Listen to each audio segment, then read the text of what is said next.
Next up, Ryan, hardcore closer, Stewman. I welcome you to the YouTube of the doo-doo. Rewire minds and change his life. I went from selling dope, now I'm selling hope. It's all about helping others grow. You ain't know. It's Ryan Stewman. In like 2017, I was going to this Joe Rogan comedy show. I'm a big Joe Rogan fan, and I think he's one of the funniest people alive right now. So a couple of my friends and I, we grabbed some tickets and we get an Uber and we're gonna go to this Joe Rogan show. And before I get to the Joe Rogan show, I get into the Uber with my friends, and one of my friends looks over and he says, "Hey man, we gotta make a stop in Arlington." Well, where we were going to the show is in Grand Prairie. Arlington's not really on the way to Grand Prairie. And so I asked, "Hey, why we got to stop in Arlington?" He said, "We're going to pick up this guy named David." And I said, "Okay, so what's the deal with David?" I've never met him before, didn't know anything about him. He said, "Well, there's this guy named Jesse Itzler who's a billionaire, and he just wrote this book called Living with the Seal, and nobody knows the identity of this guy, but David, the dude we're going to pick up, is Seal." And I thought, well, that's really cool. You know, I had actually read the book because my friend recommended it, and I thought it was a pretty cool book. So I was like, oh, we're going to get to meet this guy. That's pretty cool. So we go pick the dude up. And it's David fucking Goggins, right? Like, but you know him now. Nobody knew him then. He didn't have an Instagram. He didn't have a Facebook. He was a ghost. And it turns out this dude's such a fucking badass, right? He'd already been running 200-mile marathons and all this other shit, but the world didn't know who this guy was. Joe Rogan wasn't talking about him, which is what initially made him famous. He was just David Goggins, this dude that somehow ran into Jesse Itzler at a marathon, and then ended up living with him for a month, and Jesse wrote a book. So anyway, David gets in the car, and it was like a moment of fucking silence. Like, you know, the Uber was full, or I guess it was a black car, was full of real ass people.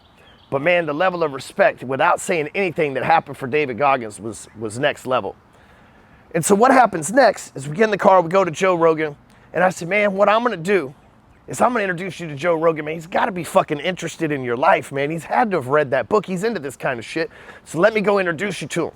So I did what everybody that would want to introduce somebody to Joe Rogan in Texas. This is back when Joe Rogan lived in LA. I went and got some weed and I went and talked to the security guards.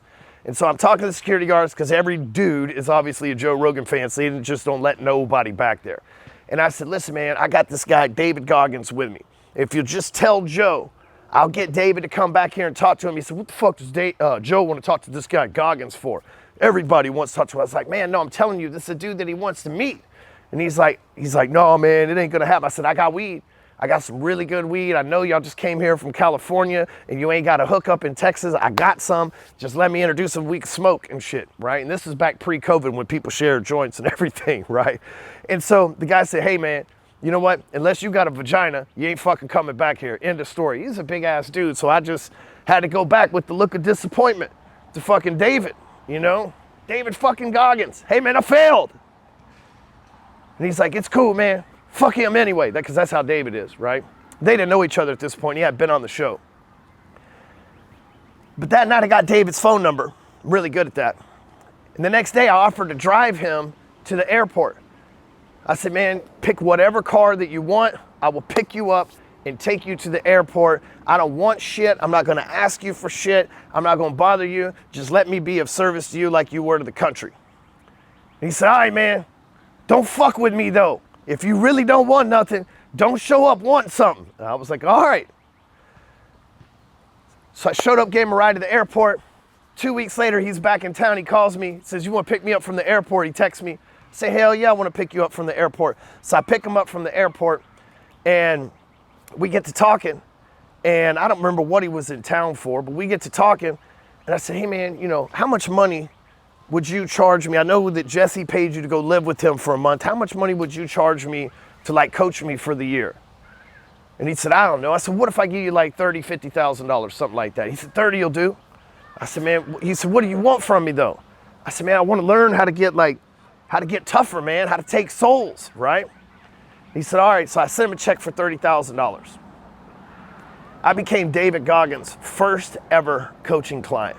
I don't think he coaches people at all now. I think he's just got friends, but literally it was his first ever coaching client. I spent the next 9 months on weekly phone calls with this dude, This guy taught me mental toughness. He taught me the whole fuck your excuses mentality. He changed my life. And at the same time as we promoted him and everything else, I watched him blow up because he was changing so many people's lives. I love you go look at his Instagram. There's 4 million people that follow him and he follows no one because that's exactly how fucking Goggins rolls. So if you get a chance to read his book, Can't Hurt Me, I highly recommend it. The man changed my life and that book could possibly change yours if you give it a chance. Rise above. I went from selling dope, now I'm selling hope. It's all about helping others grow. You ain't know. It's Ryan Stewman.